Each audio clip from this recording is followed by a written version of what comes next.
Olá, eu sou Frei Alfredo e neste canal trago a partilha da Palavra de Deus de cada domingo. Desde já peço que você se inscreva, possa compartilhar, curtir, para nos ajudar a melhorar cada vez mais essa partilha. Toda criatura verá a salvação que vem de Deus. Este é o grande anúncio do Evangelho deste segundo domingo do Advento, dia 5 de dezembro. E com o primeiro domingo, a primeira coisa é lembrar que nós celebramos, domingo passado, iniciamos um novo ano litúrgico, que nos trouxe a oportunidade de podermos aprofundar a fé, que é a nossa relação com Deus. O Advento é este tempo propício para nos conscientizar de novo de que cremos em um Deus que de uma forma incrivelmente concreta, real, quer estar ao nosso lado, quer caminhar conosco, quer estar concretamente junto de nós, tanto que em Jesus se fez homem, se fez ser humano, se fez gente como nós, para ser realmente Deus conosco, Emmanuel, e esta é a realidade da festa do Natal.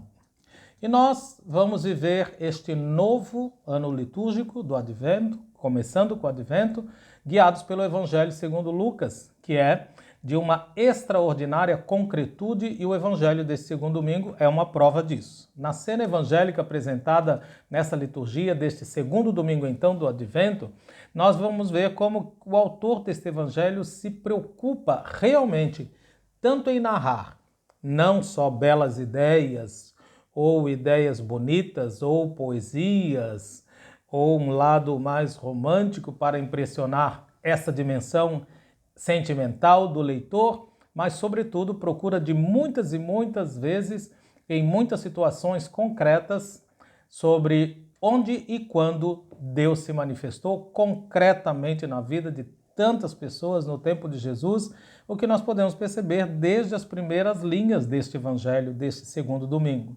Neste segundo domingo do Advento, então, o texto que nos é proposto é de Lucas 3, de 1 a 6.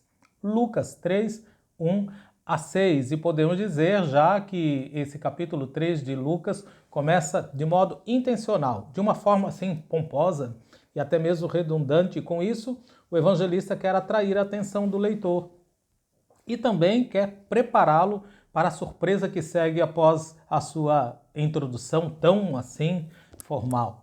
Na verdade, o evangelista começa apresentando um dado histórico importante, quando começa dizendo assim, no 15º ano do Império de Tibério César.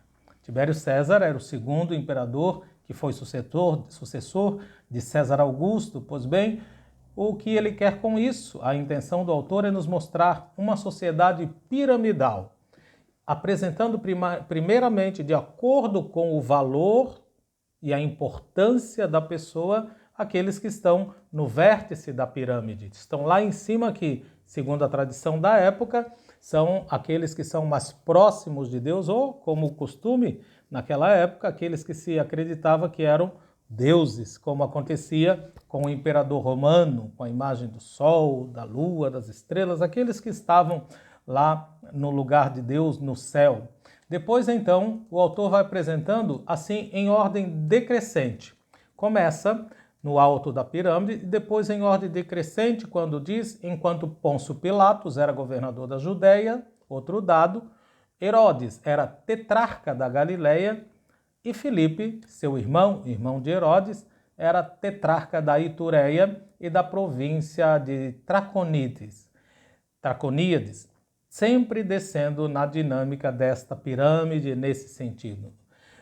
Tetrarca da Galileia, esse nome complicado até de dizer, nesse caso que era Herodes, na verdade era o chefe de uma tetrarquia. O que é uma tetrarquia? É uma das 4 divisões de um estado, nesse caso uma das 4 divisões romanas lá da Palestina. Então, em seguida, depois, o autor Lucas insere um personagem meio desconhecido, que é um tal de Lisânias, tetrarca da Abilene. E depois, mais abaixo ainda, coloca os sumos sacerdotes, Anás e Caifás, que eram sumos sacerdotes do templo naquela época, apresentados assim de forma singular, os dois juntos pelo autor, já que eram, respectivamente, sogro e genro. Anás e Caifás, sogro e genro. Pois bem, Com esse artifício, o autor desse evangelho quis nos fazer chegar ao número 7, como podemos contar, que indica a totalidade. E aqui nesse caso quero indicar a totalidade do poder. Do poder.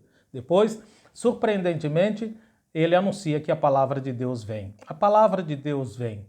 Mas a gente poderia se perguntar a quais destas figuras importantes que começa lá no topo da pirâmide, a qual dessa figura de poder, dessas figuras de poder mais importantes, se a palavra de Deus vem, a quem Deus se dirigirá? Como nós vimos, era de se esperar que por esta hierarquia, né, apresentada, era de se esperar que se dirigisse às pessoas que estão lá no topo da pirâmide do poder e supostamente mais próximas de Deus, segundo se acreditava, aqueles que as pessoas acreditavam que possuíssem a condição divina, inclusive os 2 sumos sacerdotes, que eram representantes de Deus. Mas veja, a qual deles Deus dirige a sua palavra? E aí, depois de toda essa introdução maravilhosa do autor, vem a surpresa, quando diz: foi então que a palavra de Deus veio. A palavra de Deus foi dirigida a nenhum desses representantes do poder, foi dirigida a João, como diz o texto.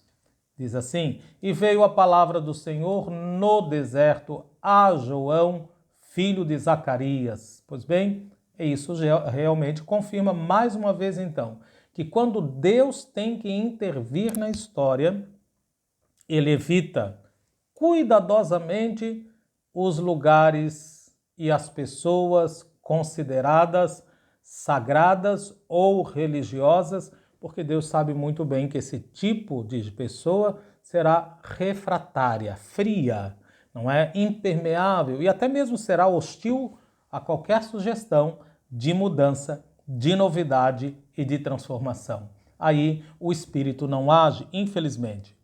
Então, de fato, a palavra de Deus é dirigida a João, filho de Zacarias, que, sendo um filho homem e sendo primogênito, deveria ter sido também sacerdote do templo como pai. Aliás, deveria ter até o mesmo nome do pai. Nós vimos no nascimento do João essa questão, né? O nome dele será João Batista.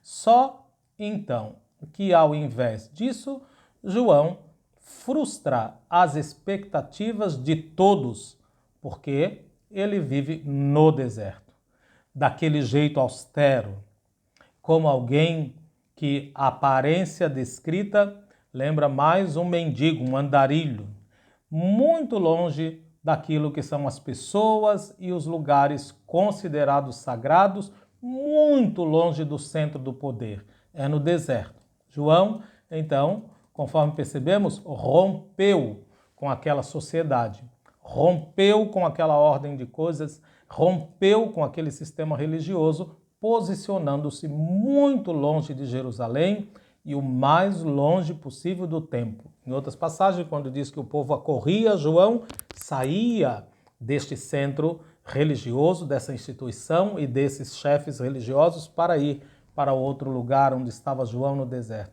E o que foi dito sobre essa figura de João? João percorria toda a região do Jordão pregando um batismo. E aqui já lembramos que o termo batismo não tinha essa conotação no sentido litúrgico que hoje depois lhe foi concedido. Não, esse batismo que João percorria o Jordão fazendo é um batismo de imersão. Era um rito que já era conhecido na época, que significava morrer para uma certa condição de vida anterior, passada, para que depois, ao sair da água, começar a viver uma vida numa nova condição, uma vida nova sempre em vista de um futuro. Por exemplo, se um escravo fosse batizado, ele se batizava, era submergido na água, então era-lhe concedida a liberdade a ele. Portanto, quando entrava na água, completamente na água, morria o escravo e nascia, então, uma pessoa livre. Então, esse batismo, na verdade, de conversão, é um sinal de grande transformação, de deixar um passado para trás, para assumir a novidade. Aquilo que é novo, uma nova vida, é um sinal de morte a todo passado injusto, a todo passado cruel, a todo passado triste e um sinal de vida diferente, nova, renovada, transformada daquele momento em diante, sempre em vista do futuro. É por isso então que esse batismo de João era realizado como um sinal de conversão.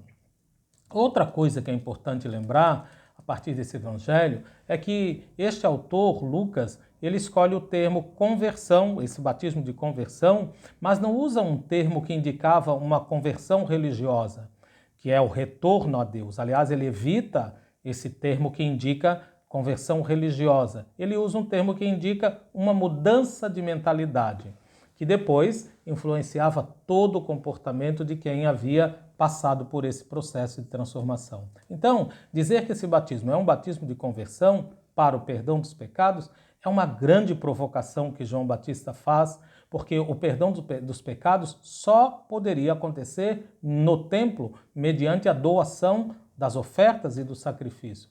E aqui fica muito claro, então, que João Batista não está de acordo com essa prática, porque João é um homem do Espírito, diferente do seu pai, Zacarias, que inclusive ficou mudo, tão preso estava e tão fechado ao Espírito. Um homem dos ritos apenas. Nesse sentido, então, temos que uma verdade proclamada por João como sinal de mudança de vida, quando a conversão significa não mais viver para si mesmo, mas para os outros, de uma forma diferente. Quando é isso que apaga o perdão dos pecados e não mais ao rito no templo mediante sacrifícios e oferta, não mais a lei. O autor ainda acrescenta que essa novidade de João Batista, como está escrito no livro dos oráculos do profeta Isaías, e é uma referência ao que foi chamado de livro da consolação, que é a segunda parte do profeta Isaías, que é um profeta, na verdade, um autor anônimo no fim do exílio, que na verdade representa um convite a um êxodo, a uma saída, à libertação da escravidão. Então, neste ponto, o evangelista pretende destacar o que mais tarde será a atividade do próprio Jesus, marcada como a libertação não apenas de uma terra ou de uma condição, mas de toda uma situação, em todos os níveis humanos, de uma instituição religiosa que havia reduzido o povo a uma escravidão e não mais a um relacionamento de amor de filhos para com o Pai, com Deus. Concluindo, então, o autor termina com a expressão do profeta Isaías dizendo assim: e toda a criatura, portanto, não é algo reservado, exclusivo ao povo de Israel, ao determinado povo, não apenas para os israelitas, cumpridores da lei, mas a toda a humanidade. Verá a salvação, e todas as pessoas verão a salvação, ou todas as criaturas verão a salvação de Deus. Eu lembro ainda que o texto do profeta Isaías falava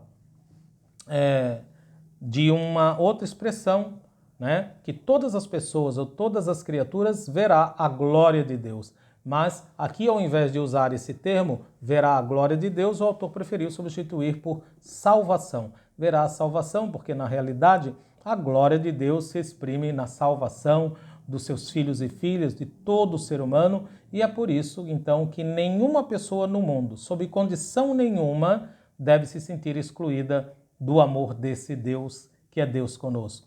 Nesse tempo litúrgico, então, nós, especialmente neste ano tão difícil também, viemos de 2 anos difíceis. Este ano que termina, nós podemos dar este segundo passo, neste segundo domingo, rumo a esta oportunidade que o Senhor nos dá. Uma oportunidade que cada um de nós possa optar concretamente também por ser outro João, que significa Deus é misericordioso. Que cada um de nós esteja então disposto a ouvir o chamado da palavra de Deus e transformar. E aí vem a conversão, abandonar todo um passado injusto, cruel, triste. Conversão da própria fé, transformar a própria fé, que é a experiência de Deus, em prova concreta de amor, prova concreta de amor para quem mais precisa. A vida, a pandemia, as crises nas quais nos encontramos mergulhados como sociedade, como igreja também, a gente tem que dizer isso, e como comunidade, como pessoa, como ser humano, essas crises todas nos revelam muito concretamente que há uma grande necessidade, uma grande demanda, uma grande carência de pessoas que estejam dispostas a serem portadoras de misericórdia, para que toda a criatura veja a salvação que vem de Deus. Meu irmão e minha irmã, que o Senhor então nos dê a graça de não termos medo de ser uma prova concreta disso, desta misericórdia de Deus a toda criatura na vida do nosso hoje. Um grande abraço.